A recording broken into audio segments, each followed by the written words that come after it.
ಅರಿಶಿನ ಮತ್ತೆ ಕುಂಕುಮನ ಹಾವಿನ ಮೇಲೆ ಎರಚೋದ್ರಿಂದ ಸ್ಕಿನ್ ಎಲ್ಲ ಬರ್ನ್ ಆಗುತ್ತೆ ಅಂತ. ಹೌದು. ಇವಾಗ ಯಾರೋ ಒಬ್ರು ರೋಡಲ್ಲಿ ಹೋಗ್ತಾ ಇರ್ತೀವಿ, ವೆಹಿಕಲ್ ಬರುತ್ತೆ, ವೆಹಿಕಲ್ ಕೆಳಗಡೆ ಹಾವು ಸಿಕ್ಕಾಕೊಳ್ಳುತ್ತೆ. ಅಂತ ಟೈಮಲ್ಲಿ ಏನೂ ಇರಲ್ಲ, ಪೂಜೆಗೆ ಹೋಗ್ತಿರ್ತಾರೆ ಅಂತ ಅನ್ಕೋಣ.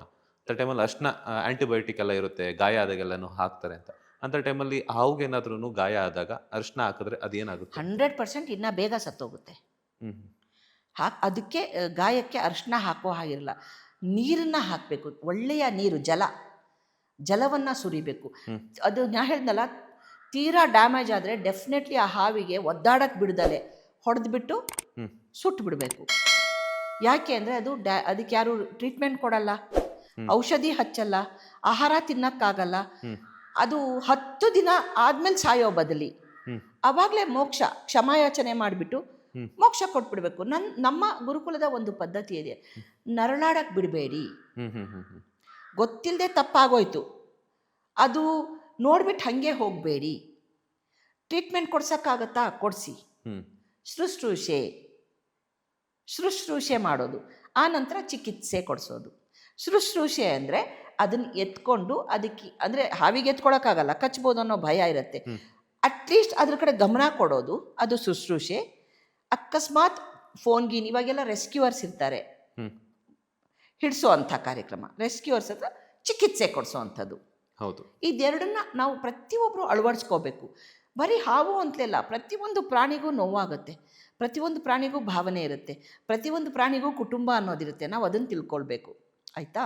ಇಲ್ಲಿ ನಾಗರ ಪಂಚಮಿ ವಿಚಾರಕ್ಕೆ ಬಂದಾಗ, ಈಗ ಎಲ್ಲೋ ಹೋಗ್ತಿರ್ತೀವಿ, ಕೆಲವರೆಲ್ಲ ಏನು ಮಾಡ್ತಾರೆ, ನಾಗರ ಮೇಲೆ ಹತ್ತಿಸ್ಬಿಟ್ರೆ ಕಾರು, ನಾಗದೋಷ ಬಂದ್ಬಿಡತ್ತೆ ಅಂದ್ಕೊಳ್ತಾರೆ. ಆ್ಯಕ್ಚುಲಿ ಈ ಜನ್ಮದಲ್ಲಿ ಹತ್ತಿಸಿದ್ರೆ ಈ ಜನ್ಮದಲ್ಲಿ ನಾಗದೋಷ ಬರಲ್ಲ, ಕುಂಡ್ಲಿ ಜಾತಕದಲ್ಲಿ ಕಾಣಲ್ಲ. ಮುಂದಿನ ಜನ್ಮದಲ್ಲಿ ಜಾತಕದಲ್ಲಿ ಕಾಣಿಸ್ಕೊಳ್ಳೋ ಸಾಧ್ಯತೆ ಇರುತ್ತೆ. ಈ ಜನ್ಮದಲ್ಲಿ ಅಲ್ಲ.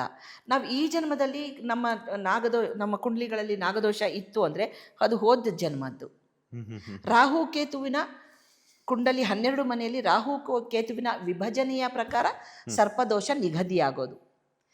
ಆ ಕುಂಡ್ಲಿ ಬರೋದು ಯಾವಾಗ? ಮಗು ಹುಟ್ಟಿದ ನಂತರ, ಹುಟ್ಟಿದ ತಕ್ಷಣವೇ ಜೊತೆಯಲ್ಲಿ ಬರೋದು ಕುಂಡ್ಲಿ, ಆ ಒಂದು ಚಾರ್ಟ್ ಹಾಕೋದು ಅಲ್ವಾ? ಅಂದಾಗ ನಾನು ಇವತ್ತು ಹೊಡೆದ್ರೆ ಅದು ಹೆಂಗೆ ಅದ್ರೊಳಗೆ ಜಾಯಿನ್ ಆಗುತ್ತೆ? ಆಗಲ್ಲ. ಆದರೆ ಅದೇನಾಗಿದೆ, ನಾವು ಸಾಕಷ್ಟು ಪಶು ಪಕ್ಷಿ ಪ್ರಾಣಿಗಳಿಗೆ ಪೂಜಾರ್ಹ ಸ್ಥಾನದಲ್ಲಿ ಇಟ್ಟಿರೋದ್ರಿಂದ, ಜೊತೆಗೆ ದೇವತಾ ಜೊತೆಗೆ ನೋಡೋದ್ರಿಂದ ನಮ್ಮಲ್ಲಿ ನಮಗೆ ಗೊತ್ತಿಲ್ಲದಂಗೆ ಒಂದು ಜಾಗೃತ ಮನೋಭಾವ, ಅದು ನಾಸ್ತಿಕ ಆಗಿರ್ಬೋದು, ಆಸ್ತಿಕ ಆಗಿರ್ಬೋದು, ಭಯ ಅನ್ನೋದು ಉಟ್ಕೊಳ್ಳುತ್ತೆ.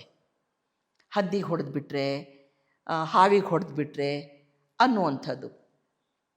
ಆವಾಗ ಸಾಧ್ಯವಾದಲ್ಲಿ ಶುಶ್ರೂಷೆಯನ್ನು ಮಾಡಿ, ಅದು ಇಲ್ಲ ಇದು ಸರ್ವೈವ್ ಆಗೋದೇ ಇಲ್ಲ ಅಂದರೆ ಪೂರ್ತಿ ಸಾಯಿಸ್ಬಿಟ್ಟು ಸುಟ್ಬಿಡಿ. ಅದನ್ನು ನರಳಾಡಕ್ಕೆ ಬಿಡಬೇಡಿ. ಯಾಕಂದರೆ ಅದಕ್ಕೆ ಊಟ ಕೊಡಲ್ಲ ಯಾರು, ನೀರು ಕೊಡಲ್ಲ ಯಾರು, ಇರುವೆಗಳು ಕಿತ್ತಿ ತಿಂದುಬಿಡುತ್ತೆ. ಆ ನೋವು ಮತ್ತೆ ಅದು ಅನುಭವಿಸ್ಬೇಕು.